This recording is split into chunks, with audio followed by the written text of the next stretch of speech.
In Kenya, a report by the East African Institute at the Aga Khan University has revealed glaring moral and ethical contradictions among the youth. According to the report, a large percentage of the youth are corruptible, despite the fact that a whopping 85% of those polled are deeply religious. Unemployment and good governance, however, rank highly among priority concerns for the Kenyan youth. Kenya is largely a youthful country.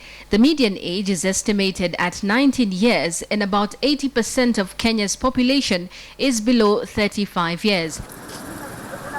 To a large extent, Kenya's youth will determine the shape of the country's future. A majority of Kenyan youth are largely optimistic about a future that guarantees better access to quality education, health, and more jobs for them. 48% of the young people we interviewed actually think that it is their ordained mission to actually create jobs. I think they've been listening to you a lot when you say you don't just go to school to get a certificate and start looking for a job. Stop pounding the pavement. Go and create a job. So they're listening. What are the challenges the Kenyans are facing? And I can tell you today, some of the challenges we're facing in this country is the issue of corruption, is the issue of good harvest, quality, product and services. We are still Juakari. When asked what they value the most, 85% valued faith first, 60% valued family first, whereas 45% of youth valued work. However, while work is a respected value, 50% believe it doesn't matter how one makes money, and 30% believe corruption is profitable. Integrity should always come first. You get more through integrity. It's not a matter of just making a buck per day.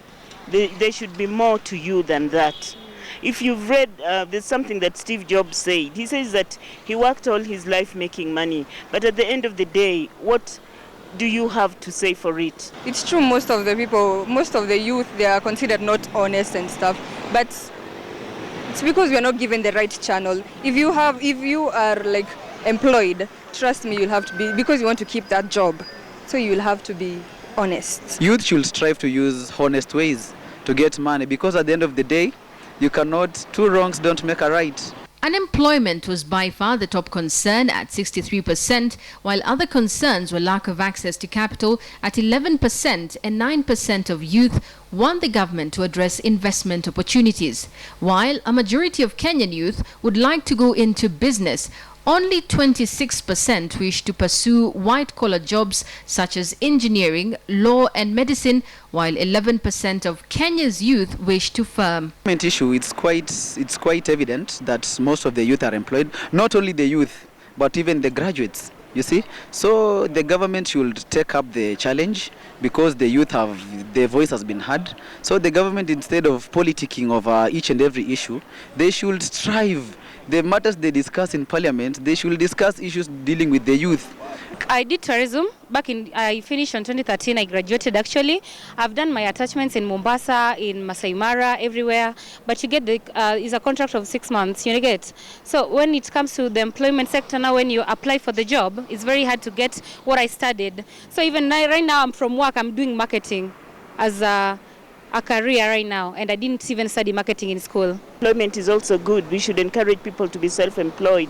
We should not look up to the government to give employment to everyone, because it's probably not available. I'd rather be self-employed, because I'll make money on my own terms, I'll make my own rules, my own vision and mission, rather than being employed. You're working for somebody else, and you're just helping them create a better themselves, not you. It's not always about you, but it's good to improve yourself and to bring new things into the country, into the industry.